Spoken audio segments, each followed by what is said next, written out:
this is Julia from Sunflower Bean, and you're listening to the LSQ podcast.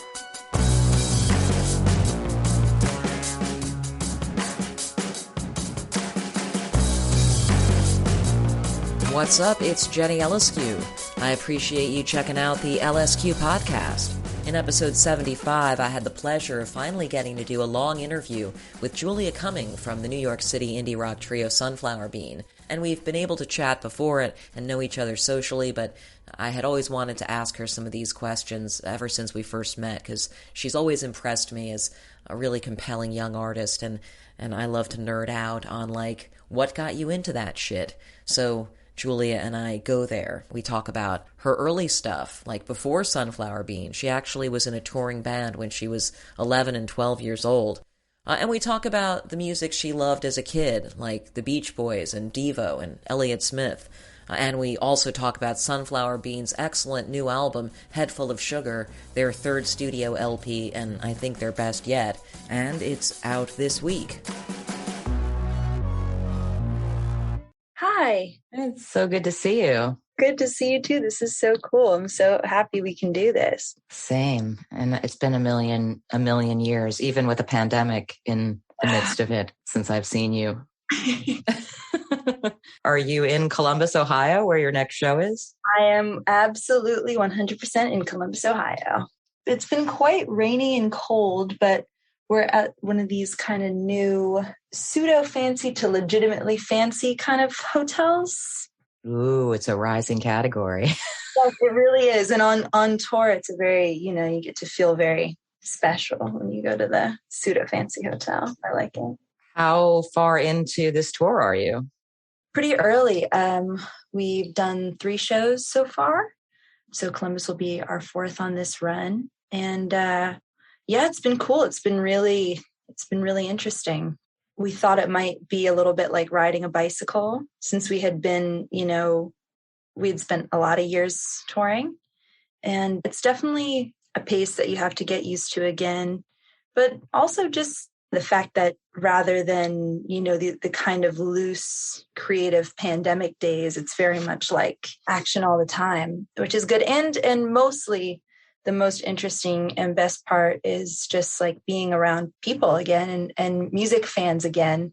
And I guess I feel a really overwhelming feeling of, I don't know, gratitude sounds very LA, but I guess I know it's a lot to go to an event these days. There is a lot of risks, very literal risks that go with going anywhere. So every time I see every single person in there, I know that they not only like the music, but they think it's worth the risk. And that gives everything a different flair that has been cool. So when you first step back out on stage, for this group of shows, is there that old familiar feeling? Like, how does your kind of feeling on stage nowadays, how is it sort of most the same and most different from when you first started performing with Sunflower Bean or just in general? I feel like I really only started to get what I would call my legs back in Pittsburgh at the last show. Like, that was when I really started to be able to enjoy it and enjoy being with the audience. I feel really different.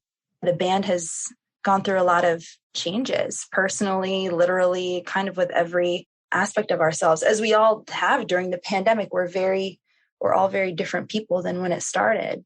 And trying to remember how to be perceived even on stage after you've had all this time away has a certain weight to it as well. But it is coming back. It's definitely coming back. And like the little jams and these little moments, especially because Nick and Olive and I have been friends and been playing together for so long. There's like little moments that we can have together on stage, or where we can anticipate each other's actions. And so kind of starting to feel those again is really cool. But yeah, it's a very pleasurable challenge. Yeah. And I get it too. It's like, it's hard to process within a few days of being back on tour for the first time, like because everything must feel sort of removed and disassociative, where you're just like, what am I doing? I'm going through the motions-ish a little bit. But you referenced last night's show in Pittsburgh. I guess I'm curious about like the moments when you felt like connected to your power or something like on stage. Like when did you first find like what you consider to be kind of your power as a performer? Like take me back to when you first connected with that. Well, I mean, with Sunflower Bean, I remember a really particular DIY show. It was probably a very early iteration of like Trans Pecos or something. And, an amp was blown out. We didn't have the stuff. I mean, we used to just play so much back then. And I remember the first time I like got on my knees and was like head banging. And the first time that I really like let go into that experience. And yeah, I mean, it was literally that. It was like I remember that show was like the first time that like I screamed on stage, I headbanged, I did all this stuff. And I was like, it was all kind of clicking because I had I had been in a band before called Supercute, which was a very acoustic, Syd Barrett inspired like art project, really. And our shows, we did some cool stuff, I think, but they were hard shows, like anything that probably would have worked for us, we were like extremely against. No drums, no songs about things that made sense or that people want to hear about. I did an entire European tour when I was a freshman in high school, with a pot and pan as a cowbell, like we were just really into this, like girls can make art, kids can make art, like you can't tell us anything type of thing. But it didn't, satisfy the rock tastes that had been growing inside me. And then I did solo music for a bit. And then I met Nick and Olive. And that was like when I was really able to really feel more confident in my playing and like really actually commit and enjoy being a bass player rather than kind of being like a songwriter's bass player. And like being with them and practicing with them so much really, I think, was the basis to give me the confidence to be a stronger live performer because, I just always try to lean on ourselves and try to lean on myself. And I know that my bass playing is and my singing is what I have. When you talk about the Trans Pecos or wherever it was, kind of this early show and feeling that like truly letting go thing that you're talking about, like, where do you think that comes from, if that makes sense? Well, I think people that make music and do music, write songs and perform songs, I think they're really weird. And I think that you sort of develop this relationship with life where you have these experiences and you take in this information and you put it into song form, which is like so natural and also so incredibly structured. And then you take that, you get out in front of people, you say that thing and you communicate it with them and you kind of get, I don't know, I feel that I kind of over time got very and am very reliant on that process as a way of interacting with the world. It almost makes more sense than talking in a certain way to just be putting that out there. So I don't know where it comes from. I would say a certain strange thing inside all of us people who love music and decide to dedicate our lives to the pursuit of it, no matter where that may take us. Yeah. I mean, I wonder if that in those moments when you're connected with that, if that feels like it's more you, than you are the rest of the time. Like if it feels good because it feels like you're like, yeah, this is me. This is me. I'm really drilled down to like me. Well, that's what I struggled with, I think, the most in the pandemic and has actually made me think about the work in a way where with a certain different kind of sweetness, I guess, because there's something like incredibly sweet to me about having a wooden instrument that has strings and then, making sounds with your mouth or thinking of thoughts and putting them in this order and putting a melody to them.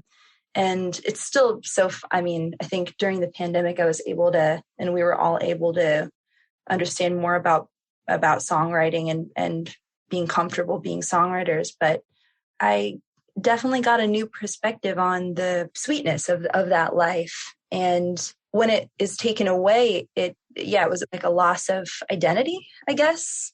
I felt like I didn't exist really. Welcome back, How old were you when you first felt like that like music was that important to you? I have a really distinct first memory of wanting to be in a band. I was like 4 years old. I was standing on the playground in front of my house and I just had this like feeling. And I was like, I want to be in a band, specifically the Beatles too. Because what little girl doesn't want to be in the Beatles too? It's the coolest thing you could do. But my parents are both real music obsessives. They met in a band and they both didn't do music in their careers, but they always kept the love of it alive. And it was just the most important thing, I think, even though it wasn't, but music was always playing. We were always thinking about it and talking about it. And my parents were always talking about songs. And I used to sit in the car with my dad, and that's like how I learned to harmonize. I would hear him harmonizing to songs, and it just became, I guess, like our way of connecting with each other. Although I really didn't understand while wanting to be in the Beatles too, why all the songs were about girls, like Michelle and all this stuff. And I remember going to my mom and being like, I want to sing some songs about boys. Even back then, I don't know. I had this feeling, but no one ever pushed me to do it. I just had this thought in my heart that was really the coolest and best thing to do. And then I knew Rachel Trachtenberg. I met the Trachtenberg family through the anti-folk scene. My dad would play bass for songwriters that he liked. That was his way of staying connected to being a musician. So he started taking me around to Sidewalk, and I met Rachel when I was like 7 and she was 9. And I moved around. I lived in Miami for a brief moment, and I came back and Rachel was like, I'm starting a band. And I was like, I'm in. And I didn't play shit. I'd never written a song. I didn't know if I could sing. I had nothing. I just had this feeling. You were 7, so, Well, but when we did Supercute, I was 13. Okay. Rachel and I always did we did these hardcore lemonade stands. We were just always like thinking about stuff. And I went on my first tour with them when I was 11 years old, selling merchandise. I used to go through the crowd holding up the CDs, and just, I think, really pressuring people and scaring people into just being like, yeah. And they were like, how can we say no to such a small child in this weird bar? But I don't know, you go on tour when you're 11 years old and it's hard to come back from that. It's hard to be back in school. And yeah, and then we did Supercute when I was 13. We did our first US tour when I was in the 8th grade, Europe with Kate Nash when I was in the 9th grade. Rachel really loved touring, and that made me really love touring. And I kind of learned that it was a way to, I don't know, it's like a nomadic lifestyle. You can kind of escape the reality that everyone else has to abide by, because you can't look at mail, you can't do any of this stuff. You're just going.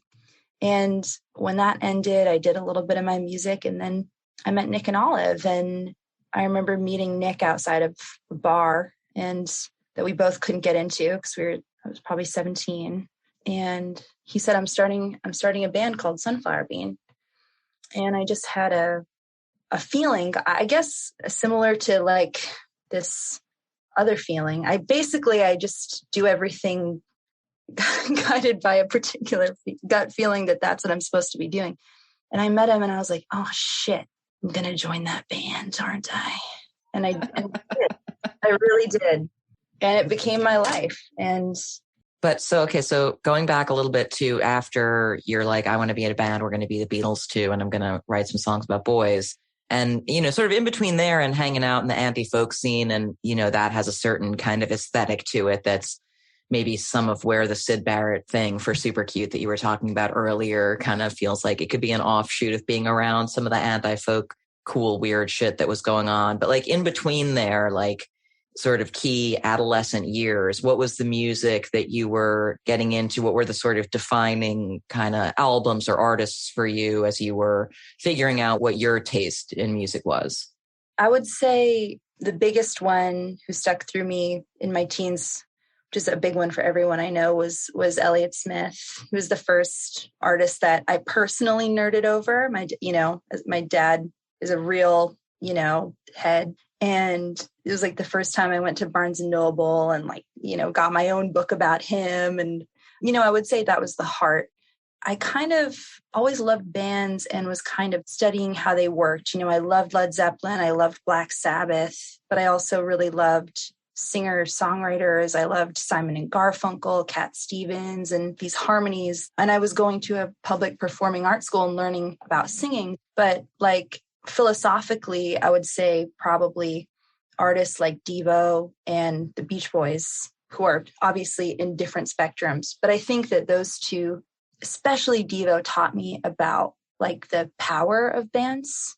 It really blew my mind, the ways that I thought you could say something, the way that you dressed, the way that you were unified together, the visuals, the sounds, the thoughts. I guess I saw it as the most complete art that had ever really touched me.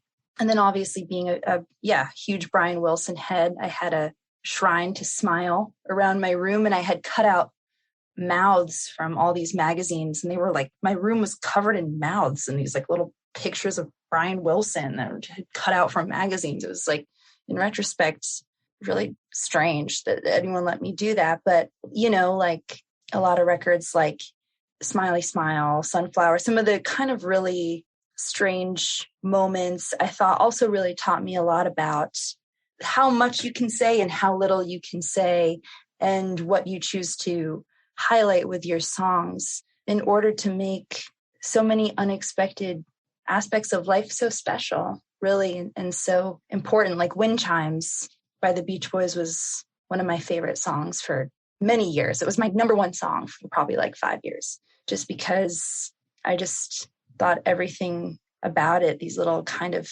musical poems and soundscapes, the fact that you could do that with songwriting made me love the songs even more. And bands and artists that were able to do that, along with just making music that really grabbed every part of you. Those are the kind of things that stuck with me.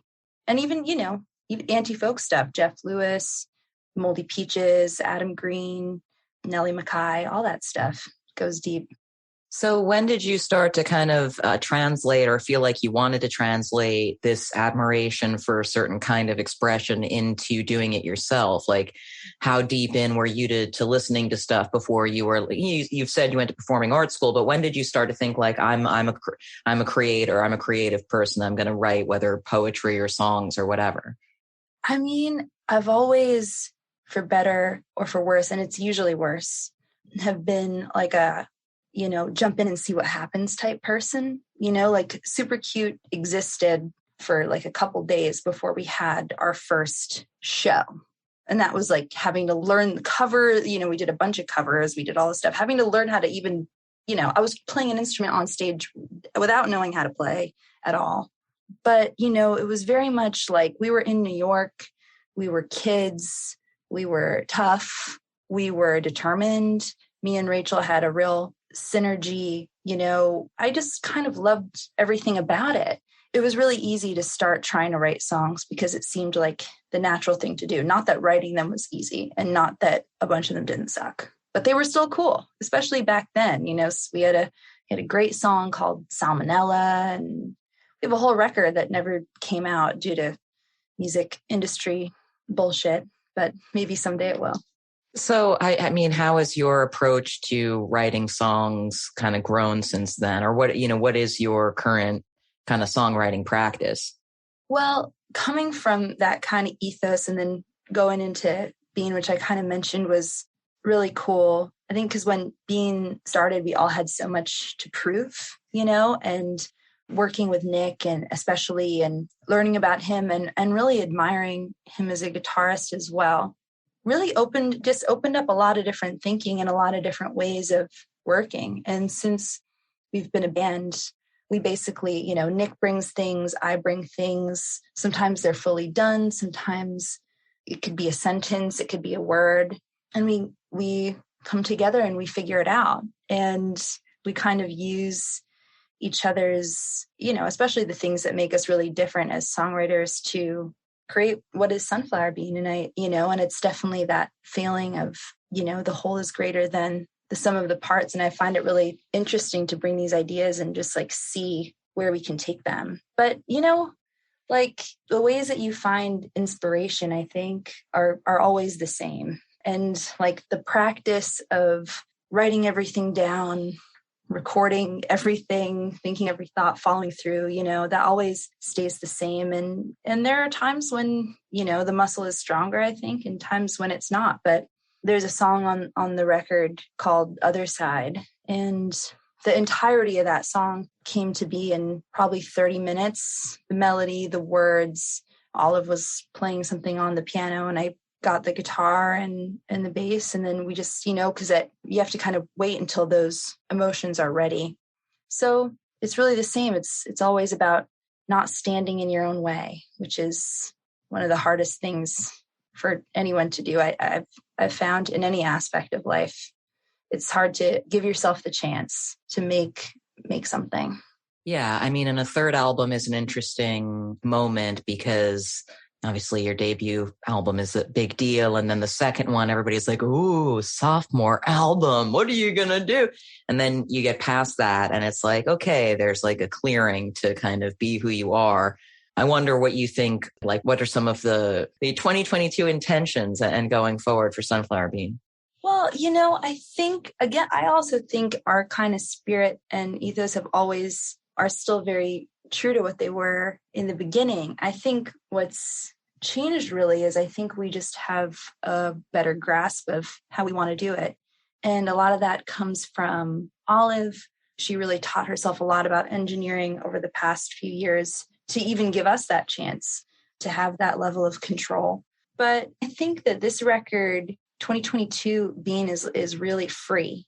And I think that that's something we've always wanted to have with our music. And I think that it's now something that we are actually able to do. Because I think, I don't know, this album is it's psychedelic, it's pop, it's rock. It kind of goes all these places. But I really wanted it to have that kind of unplaceable, special feeling that you can't exactly put a finger on, kind of like how I feel about Brian Wilson or Devo, while also wanting it to be really tangible, really the kind of album that you could really live with for everybody. Like, I don't know, people's album, but really the freedom to pursue what we want to do and use our tastes and genres to make Sunflower Bean, and really not anyone else's idea of what that is.